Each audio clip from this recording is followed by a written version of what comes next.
There's a guy right now, maybe it's you, sitting in his living room at 10 p.m. on a Tuesday. No one's asking him where the remote is. No one's telling him dinner's cold. No one's slamming a door down the hall. The house is quiet, and he's fine with it, or at least, that's the story he tells. I'm Frank, and today we're getting into the head of the Gen X man who lives alone. What his life actually looks like, how he got there, and whether he's at peace with it or performing peace so well even he can't tell the difference anymore. Right now, about 65% of single midlife men in the US live alone. That's according to a study from the National Center for Family and Marriage Research at Bowling Green State University, using 2021 census data. 2 out of 3. And if you narrow it down to men between 50 and 59, about 41% of the ones living alone have never been married. Not divorced, not widowed, never walked down the aisle. That number used to be tiny. In 1970, only about 7% of midlife adults in America had never married. By 2020, it was close to 29%. That's a four-fold jump in 50 years. Something shifted, and Gen X men are sitting right in the middle of that shift. So what does a regular day look like for one of these guys? It depends on who you ask, because they're not all the same person. But a lot of them have built a routine that works so well, outsiders mistake it for loneliness. The morning starts early. Coffee is made exactly the way he wants it because no one else's preferences are in the equation. He checks his phone, not for text from a partner, but for news, maybe a group chat with 3 friends he's had since high school. He goes to work, or if he's already retired, he has a project. Could be the garage, could be a side gig, could be a YouTube rabbit hole about woodworking or old motorcycles or military history. Dinner happens whenever he wants. Could be 5 p.m., could be 9. There is no schedule he didn't set himself. And that's the thing people on the outside keep getting wrong. They look at this man and see someone missing something. But a lot of these guys aren't sitting around wondering where their life went. They're doing exactly what they want, when they want, with nobody to negotiate with. The house is theirs, the money is theirs, the silence is theirs. For some of them, that silence is the first real quiet they've had in decades. Now, how did he get here? That's where it gets interesting, because there's more than one road to this address. Some of them never married, and it wasn't a protest or a wound. They just didn't. Maybe they were building a career in their 20s and 30s. Maybe they were in relationships that ran for years, but never tipped over into a wedding. Pew Research found that by 2019, 39% of men ages 25 to 54 were unpartnered, meaning not married and not living with someone. That's up from 29% in 1990. A lot of these men were in relationships. They just never made the legal leap. And the longer you wait, the more your life shapes itself around solo living. You get good at it. You build a house, literal or figurative, that fits one person. And then someone comes along and says, "So, why didn't you ever get married?" Like you owe them an explanation. Then there's the guy who was married, and it ended. He's not bitter about it, or maybe he is. Either way, he's alone now. And the research on this one is rough. A study cited in Psychology Today found that unmarried men between 40 and 60 are 3.5 times more likely to die by suicide compared to married men and unmarried women in the same age range. Divorced men specifically are 8 times more likely than divorced women. That's not a typo, 8 times. And the reason researchers keep pointing to is this. A lot of men build their entire social world around their partner. She's the one who kept the friendships going. She planned the dinners. She remembered birthdays. When the marriage ends, the social infrastructure collapses like a house with one load-bearing wall. He's not just losing a wife. He's losing the person who connected him to other people. That's the split. You've got the never-married guy who learned how to be alone years ago, and the divorced guy who's learning it for the first time at 52. Same apartment, very different experience. But there's another group nobody talks about much, and they've been living alone longer than anybody. Gay Gen X men. LGBTQ+. Older adults are twice as likely to live alone and 4 times as likely to have no children, according to the American Society on Aging. Gay and bisexual men specifically are 2 times more likely to live alone than straight men, based on research published through the National Institutes of Health. And a lot of these men came up during the AIDS crisis, lost entire friend groups in their 20s and 30s, and had to rebuild social circles from scratch. Some of them live alone not because they chose to, but because the people they would have grown old with didn't make it. The AARP's 2025 loneliness study found that 46% of LGBTQ+ respondents said they were lonely, higher than the overall rate for people their age. That number carries weight. A lot of you have been in the comments sharing stories about your childhood, your parents, stuff you never connected until now. That's actually what pushed me to sit down and write a book about all of it. Psychology of Gen X. It's in the description. Now, here's a question worth sitting with. Is the Gen X man who lives alone an introvert? A lot of people assume that. If he's alone, he must prefer it. And honestly, some do. But the data says something more complicated. AARP released a study on Gen X men and friendship in early 2026, and the results were wild. 95% of men said friends are essential to a happy, healthy life. 95. So it's not that they don't care about people, they absolutely do. The issue is how they connect, or don't. Men in the study were less likely than women to volunteer, attend any kind of regular gathering, or join a community group. Only 19% of men belong to a local organization, compared to 24% of women. And the friendships they do have?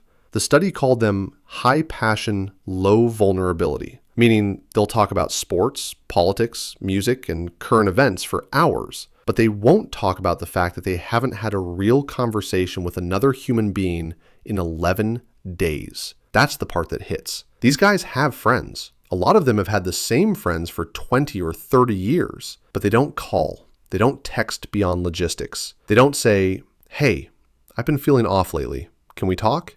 The AARP researchers put it this way. Men connect shoulder to shoulder, and women connect face to face. Men do things together. Women talk to each other.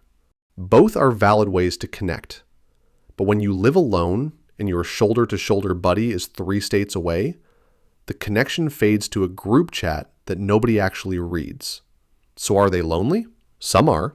AARP's December 2025 loneliness report found that 42% of men ages 45 and older are lonely now. That's up from 34% in 2018.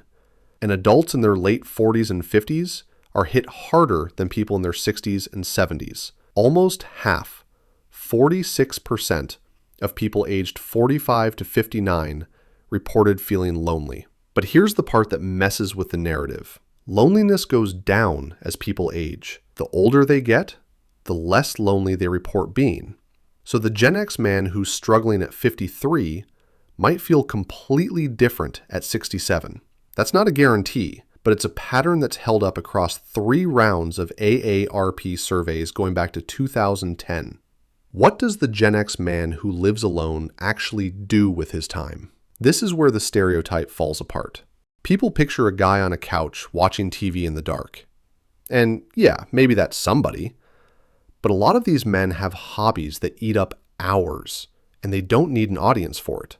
Woodworking, restoring cars, cooking elaborate meals for one person and not apologizing for it, fishing alone at 6 a.m., running, lifting weights at a gym where he knows nobody's name and prefers it that way, playing guitar in a room where no one tells him to turn it down, growing a garden that produces more tomatoes than one man could ever eat, and then giving them away to neighbors he barely talks to. Gen X men who live alone tend to split into 2 camps on this. There's the one who fills every waking hour with activity, work, projects, exercise, something always going, because stillness makes him nervous. And there's the one who sits with the silence like it's an old friend. He reads. He watches a documentary. He stares out a window for 20 minutes and calls it thinking. Both of these guys are managing the same thing, a life with no built-in accountability partner. Nobody asking, "What are you doing today?" Nobody caring if he skips the gym or eats cereal for dinner. For some guys, that freedom is the whole point. For others, it's the thing that slowly unravels them. And then there's the question that hangs over all of it. Does he love it or hate it? The honest answer for most of them is both. On a Saturday afternoon when the weather's right and the house is clean and there's a cold drink and a good game on, there's nothing better. He's the king of a kingdom built for one. No compromises.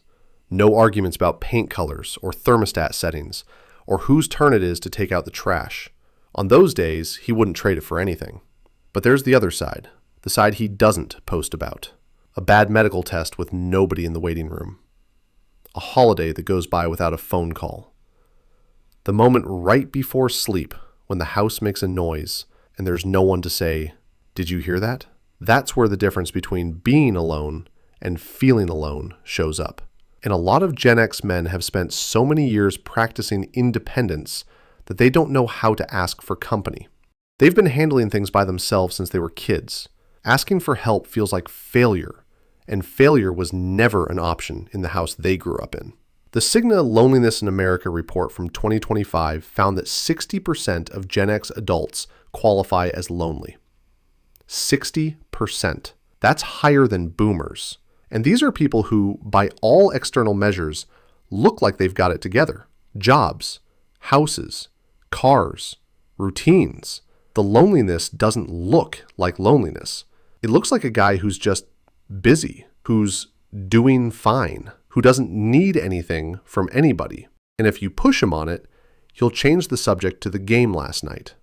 Here's what makes the Gen X man who lives alone different from any other generation in that position.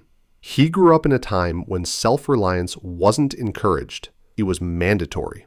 You figured things out. You didn't ask for directions, literally or emotionally. You handled your own problems. And that wiring doesn't just disappear at 55. It runs underneath everything. It's the reason he can live alone for 15 years and genuinely not think anything's wrong. And it's the reason that when something is wrong, when the loneliness gets heavy, or the health scare gets real, or the silence stops feeling like freedom and starts feeling like a cage, he still won't pick up the phone. The AARP friendship study found something that captures this perfectly. Men's friendships often last 20 years or more. They hold on to the same guys from high school, from the military, from their first job, but they don't maintain the connection. The wire goes dead. Not because they stopped caring, but because nobody taught them how to keep it live.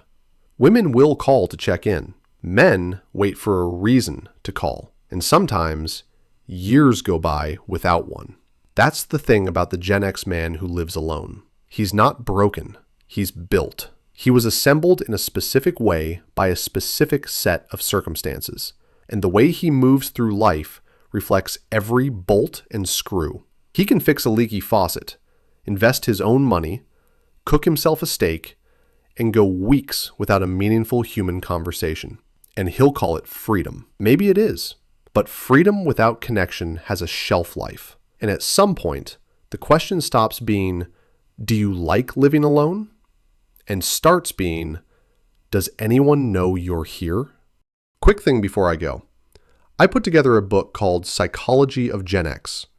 It came out of doing this channel and realizing there was a bigger story connecting all of these topics.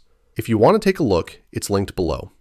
If you're the guy on the couch right now, and the house is quiet, and you're watching this, I'm not going to tell you to go sign up for a kickball league. That's not your speed, and we both know it. But call that friend you haven't talked to in 3 years. Not because something's wrong, just because 3 years is too long. That's it. One call. See what happens.